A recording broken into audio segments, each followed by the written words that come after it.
My entire childhood, I was notoriously bad at getting things done on time. Whether it was homework, a side project, or even doing my laundry, I just couldn't seem to get things done when I needed to, even if they were important. But I knew that to get where I wanted in life, I would have to beat procrastination and do the things I needed to do, the difficult things, quickly. These are the techniques I use to do just that. Later, I'm going to show you my ritual for entering into flow state. The ability to quickly master hard things and the ability to produce on an elite level in terms of quality and speed are two core abilities for thriving in today's economy. Just like that quote, my first few hacks come from the book Deep Work by Cal Newport. There was a lot of hype around this book in the personal development space, and for good reason. I use these techniques to learn difficult things quickly and to get hard work done when I don't necessarily feel motivated.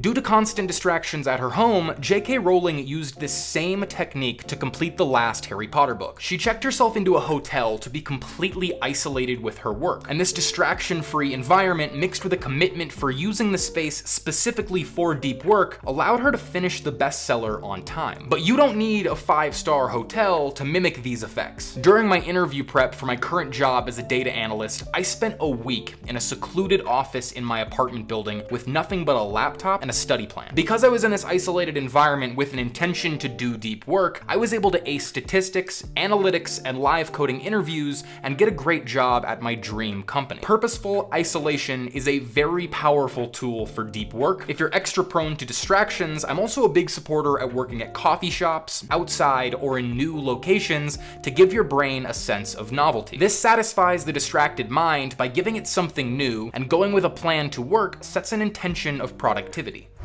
The Pomodoro Technique is a time management system that encourages people to work with the time they have rather than against it. Using this technique, you separate your work into 25-minute chunks separated by 5-minute breaks. These intervals are referred to as Pomodoros, and after about 4 Pomodoros, you take a longer break of about 15 to 20 minutes. The idea behind this technique is that the timer instills a sense of urgency. This works really well for me, as I used to have an issue with not starting work until I was getting dangerously close to the deadline. Pomodoros are also a great way of gauging how much focused work you've done and how much you're currently capable of. The more deep work you do, the stronger your deep work muscles get, allowing you to flow for longer durations.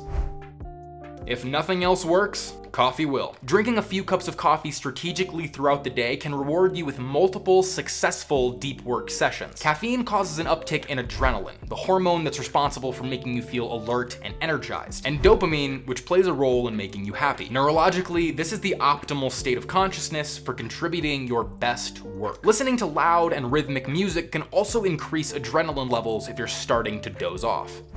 At all costs, avoid asking yourself, what do I need to do today? As you should already have this written down. I start by setting large goals for myself and breaking them down into smaller and smaller subcomponents, so I have actionable goals for the most recent year, quarter, month, week, and day. My daily goals help me achieve my weekly goals help me achieve my monthly goals, and so on. This helps me avoid spending any time thinking about what I should be doing and gives my deep work sessions a clear objective. Using a bullet journal or a productivity app like Notion is a great place to do this.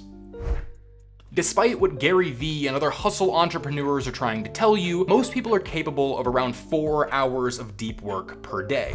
Our ability for deep work is finite. Unfortunately, as valuable as deep work is, it can't be done in an unlimited quantity. Newport suggests the upper limit for deep work is 4 hours per day. Beyond this, our ability to direct focused attention diminishes. Given this, there is plenty of time in the afternoon and evening for the valuable downtime that will serve your deep work sessions for the following day.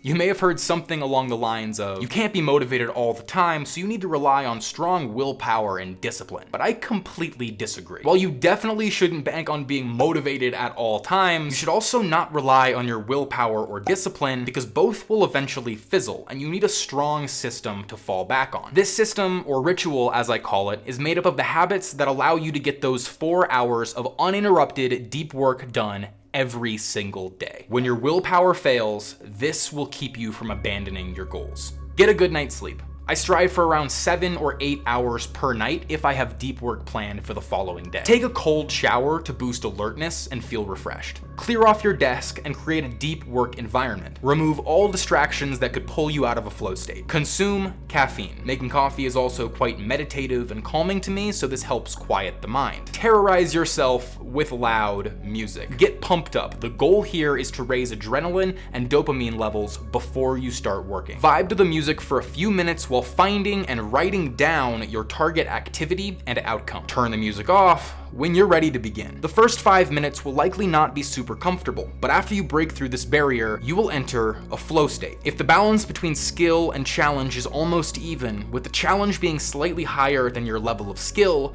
you start to learn very quickly and genuinely enjoy the work required. After 2 hours, I try and break for at least 10 minutes. Eat high protein foods if you're hungry, not carbohydrates, and do not give in to distractions or the flow state will end. Even checking a notification on your phone can pull you out of deep focus. After your break, attempt another 2-hour deep work session. Reflect on your deep work sessions for the day and see if you achieved your target outcome. Plan work for tomorrow's deep work session. Do shallow work that facilitates future deep work, and enjoy the rest of the day knowing that you've meaningfully directed your focus. Thanks for watching, keep searching, and I'll see you next time.